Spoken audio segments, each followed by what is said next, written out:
The war is over. Iran has been, in the president's own words, essentially decimated. The nuclear threat that haunted the Middle East for 2 decades has been neutralized. America fought. America bled. America won. And where was Europe?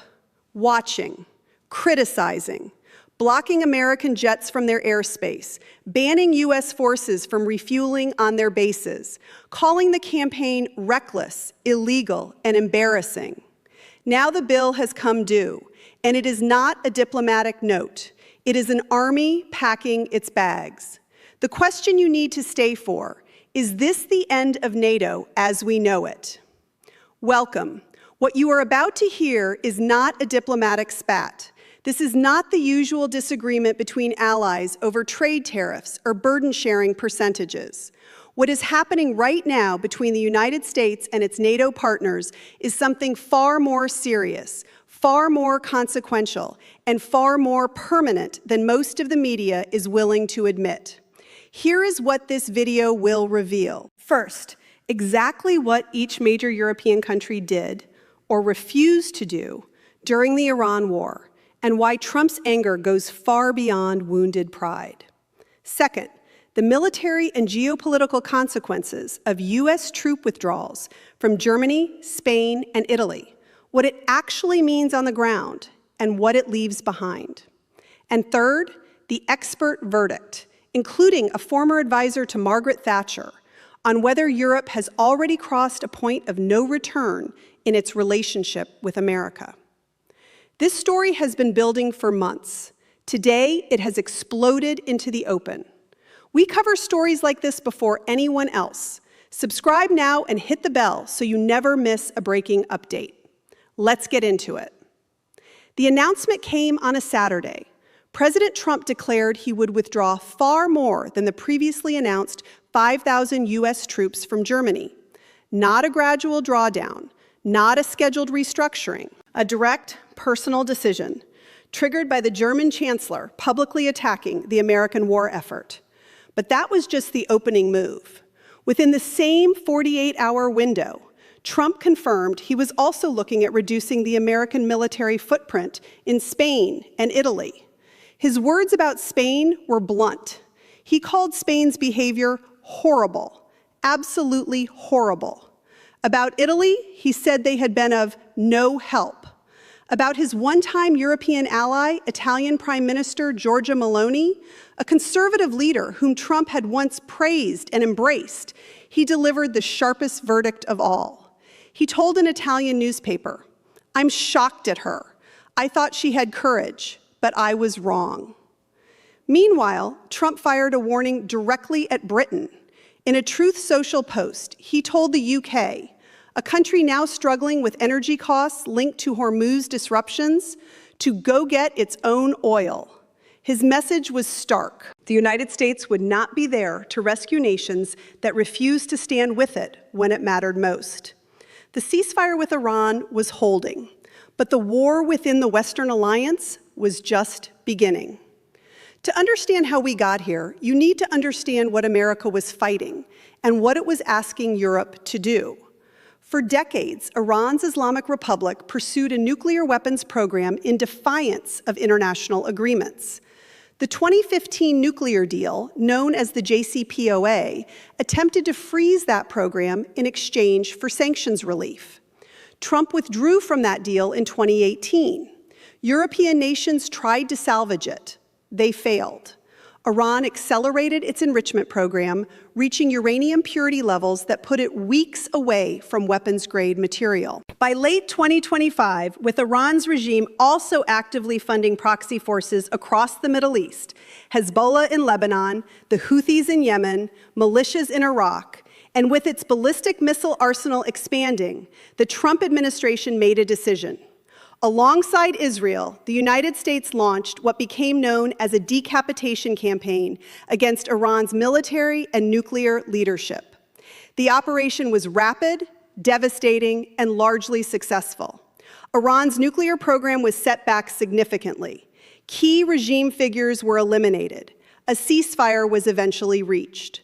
Throughout this campaign, Trump asked European NATO allies to provide at minimum logistical support, access to bases, overflight permissions, intelligence sharing, political backing. Country after country said no. And some didn't just say no quietly. They said no loudly, publicly, and in terms that aided Iranian propaganda. We started by asking whether this is the end of NATO as we know it. Here is what we know now, and it is worse than the question suggests. Let's break down who did what and what it cost them. Germany. Chancellor Friedrich Merz made a critical error. Speaking in public, he said Iran had humiliated the United States, framing the most powerful military campaign against a nuclear threshold state in a generation as an American embarrassment. For a sitting German chancellor, a man whose country has hosted American troops since 1945, a man whose nation's security rests entirely on the Article 5 guarantee of the NATO treaty, it was an extraordinary statement. Trump's response was immediate and punishing. The 5,000 troop reduction announcement came first. Then Trump escalated, saying the cuts would go way further. Merz, apparently realizing what he had done, rushed to X to post a reconciliatory message about German-American partnership. It was too little, probably too late. Spain. Pedro Sánchez went further than any other European leader. Spain didn't just refuse to participate, it actively blocked U.S. military logistics. American aircraft were forbidden from using Spanish military bases to refuel or stage operations. In the context of an active military campaign, that is not neutrality. Nile Gardiner, the former Thatcher advisor and current director of the Margaret Thatcher Center for Freedom at the Heritage Foundation, was unambiguous about it. He told Fox News Digital that the Spanish position was the worst of all the European nations, precisely because even Germany and Italy at least allowed the use of their own bases. Spain refused entirely. France. The French government barred American military supply flights to Israel from passing over French territory. Trump called France's behavior on Truth Social as very unhelpful, and wrote that the United States would remember. Those words, the U.S. will remember, are not rhetoric, they are policy. Italy. Giorgia Meloni was supposed to be different. She is a right-of-center leader who shares Trump's skepticism of globalism and whose political movement has strong ideological parallels with Trump's own base. But when the moment came, Italy provided no active military support either. Trump's rebuke of Meloni is significant precisely because it shows this fracture is not just a left-right divide in Europe. It runs deeper. The United Kingdom. Britain's Labour government under Keir Starmer declined to participate in the Iran operation. Trump pointed out on Truth Social that the UK, now facing energy disruption from Hormuz, had refused to get involved in the decapitation of Iran. His message to London was blunt: go fight for your own oil supply. What does a U.S. troop withdrawal from Germany actually look like on the ground? The United States currently has approximately 35,000 to 37,000 troops stationed in Germany, including major installations at Ramstein Air Base, one of the most strategically critical American military facilities in the world, and the Landstuhl Regional Medical Center, which serves as the primary trauma treatment center for American casualties across the European and African theaters. A significant reduction in American forces there doesn't just send a political message. It removes real military capability from a continent that has spent years relying on American deterrence instead of building its own. In Spain, the U.S. maintains Naval Station Rota, which plays a critical role in Atlantic and Mediterranean naval operations. American ballistic missile defense destroyers are based there. Losing or reducing that footprint complicates the entire Eastern Atlantic posture. In Italy, Camp Darby near Pisa is one of the largest U.S. military storage sites outside American soil, a massive pre-positioned weapons and ammunition depot that supports rapid deployment across the Mediterranean and Middle East.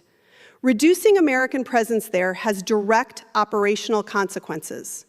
For the communities around these bases, tens of thousands of local workers, businesses, and families who have built their lives around the American military presence.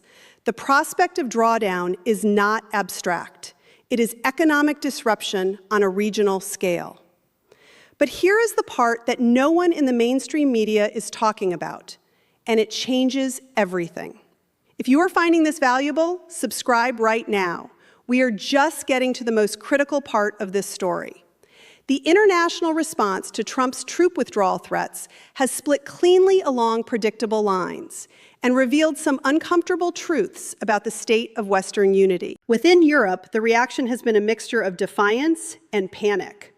Germany's Merz reversed course publicly within 48 hours of his humiliation comments, posting a statement affirming that the U.S. remains Germany's most important partner. It was a remarkable about-face, and it suggested that the German government understood, perhaps too late, the real consequences of publicly undermining an American president during a shooting war. European Commission officials in Brussels largely stayed silent or issued bland statements about the importance of transatlantic dialogue.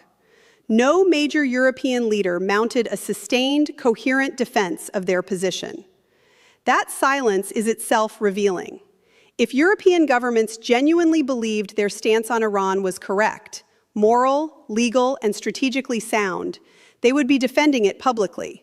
They are not. On the other side of the ledger, Eastern European NATO members, Poland, the Baltic states, Romania, watched events unfold with alarm. These are nations that share borders with Russia, that remember Soviet occupation, and that have far fewer illusions about what American military withdrawal from Europe could mean for their own security. Poland, in particular, has been increasing its own defense spending and deepening bilateral military ties with Washington. The split within NATO is not just America versus Europe. It is also a split between Eastern and Western Europe, between nations that take the Russian threat seriously and nations that have, as Gardiner put it, embraced defeatism.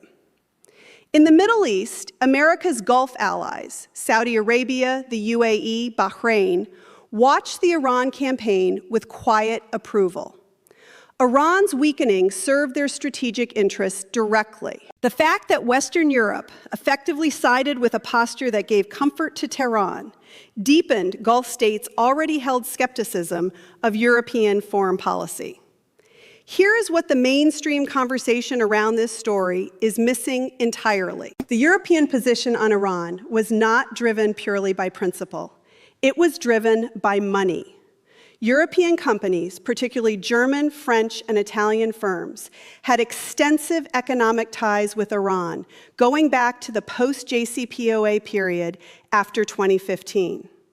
When the nuclear deal was signed, European corporations rushed into Iran to establish trade relationships, banking channels, and energy contracts. Airbus had agreements to sell aircraft to Iranian airlines. German industrial conglomerates had supply relationships in the Iranian market. French energy companies had preliminary deals in Iranian oil and gas exploration. When Trump reimposed sanctions in 2018, European governments protested loudly, not primarily for ideological reasons, but because their corporations were being cut off from a market they had just entered. The EU even created a special financial mechanism called Instex, specifically designed to help European companies continue trading with Iran while circumventing American sanctions. It largely failed, but its creation told you everything about European priorities. Fast forward to 2026. When Trump launched military action against Iran's nuclear program, European leaders were not neutral. They were financially and commercially conflicted. They had spent years building a case for engagement with Tehran. Accepting that engagement had failed, and that military force was the necessary response, meant admitting they had been wrong. Governments rarely do that willingly. Nile Gardiner alluded to this when he described a deep-seated cultural appeasement in Europe towards the Iranian regime that goes back many decades. That appeasement was not just cultural. It was economic, and it was structural. It had been baked into European foreign policy architecture for 30 years. This is the part where the real question comes into focus, and the answer should concern every person watching this, regardless of where you stand politically. Subscribe if you haven't already. What comes next will matter for years. Let's be precise about what is actually at risk. The first and most immediate stake is the future of NATO itself. The North Atlantic Treaty Organization has operated since 1949 on the principle of collective defense. Article 5, the agreement that an attack on one member is an attack on all, is the core of the alliance. But Article 5 is a two-way street. The implicit assumption behind it is that when one member is engaged in military action it deems essential to collective security, others will, at minimum, not obstruct it. Several European members have now demonstrated they will obstruct, actively, publicly. They have established a precedent that collective defense is conditional, that it depends on their political and economic judgment of any given conflict. If that precedent stands, Article 5 loses its unconditional character. And an Article 5 that is conditional is functionally not Article 5 at all.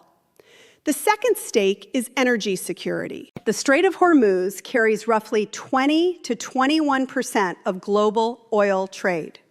Iran, throughout this conflict, and even after the ceasefire, has periodically threatened to close or disrupt it.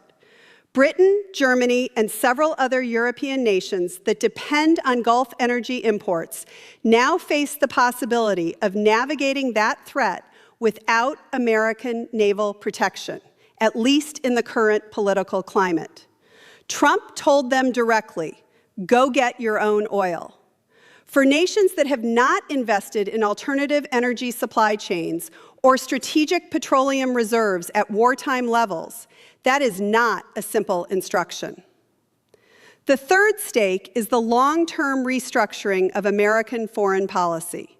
Trump's America First doctrine has always implied that allies must provide value commensurate with the security guarantee they receive. The Iran episode has now provided concrete data on which allies provided that value and which did not. The countries that stood with the United States during the Iran campaign, many in Eastern Europe, plus Israel, the Gulf states, and key Asian partners, will likely see deepened bilateral security ties in the years ahead. Countries that obstructed will see the opposite. This is not temporary.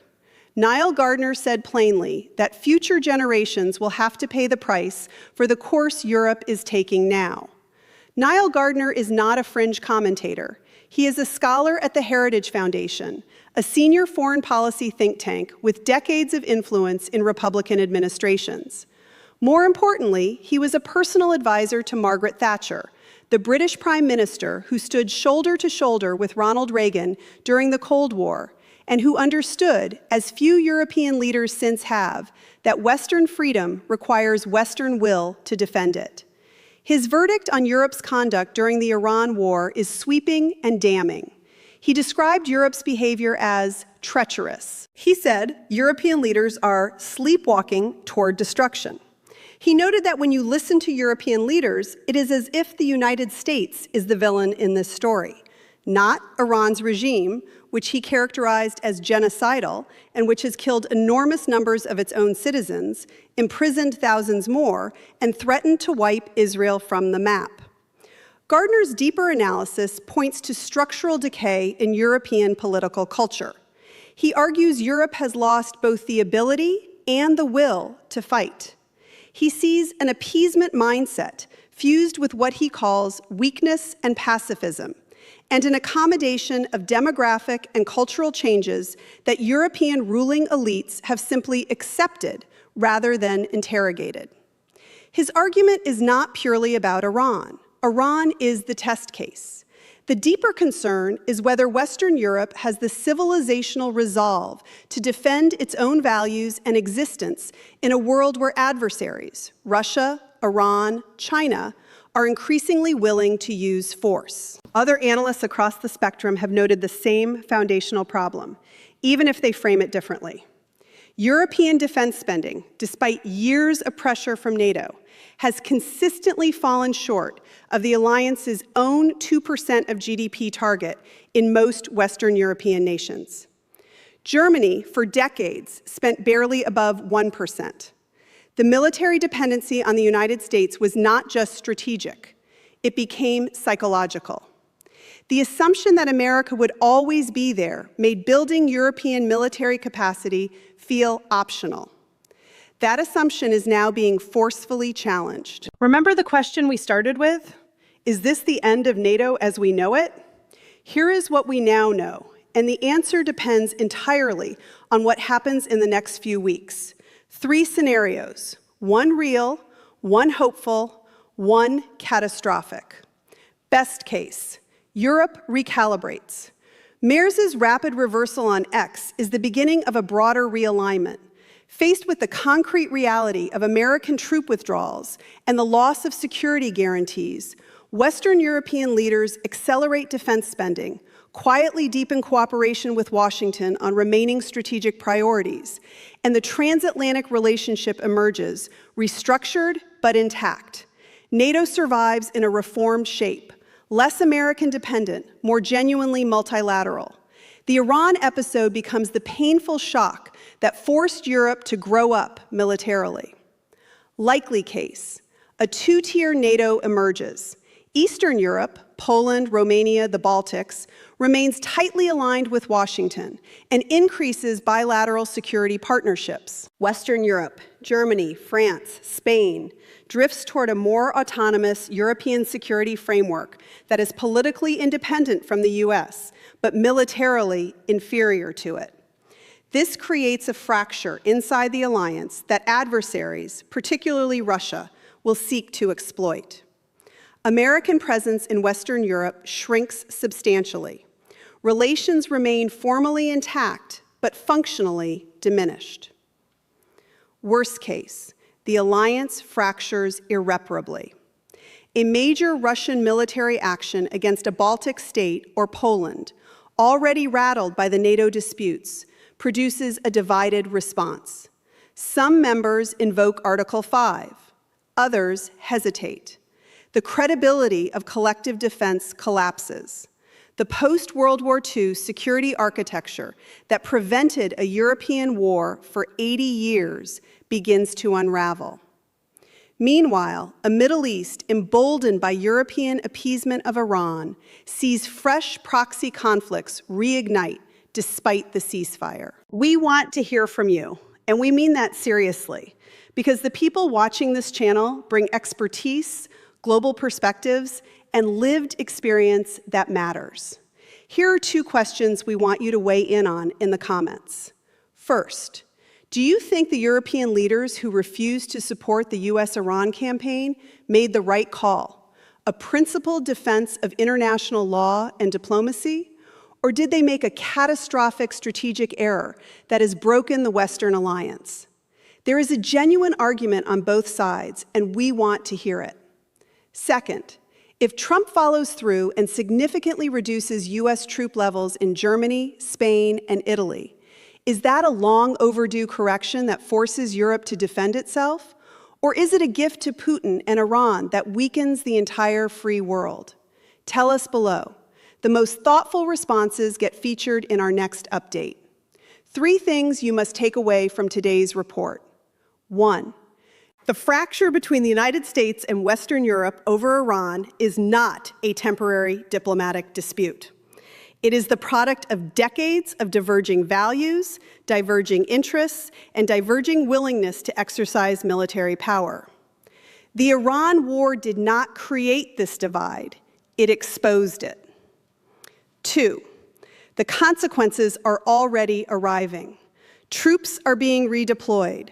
Relationships are being reclassified. Countries that stood with America during the hardest test of this generation will be treated differently from those that did not. That is not rhetoric. That is the new architecture of American foreign policy. 3, Europe faces a choice it has avoided for 30 years. Build the military capacity and political will to defend its own civilization, or remain dependent on an American guarantee that is now explicitly conditional. The window to make that choice may be closing faster than any European capital is willing to admit. Watch what Germany does in the next 2 weeks. Watch whether Spain modifies its posture on U.S. base access. Watch whether the UK makes any overture toward Washington to repair the damage. Those signals will tell you which scenario, best case, likely case, or worst case, we are actually heading toward. This story is not over. In fact, what happens in the next 72 hours could change the equation entirely. Subscribe and hit the bell, because when it breaks, we will be the first to cover it. The West won the Cold War because it stood together. The question now is whether it still can. And right now, the answer is not reassuring.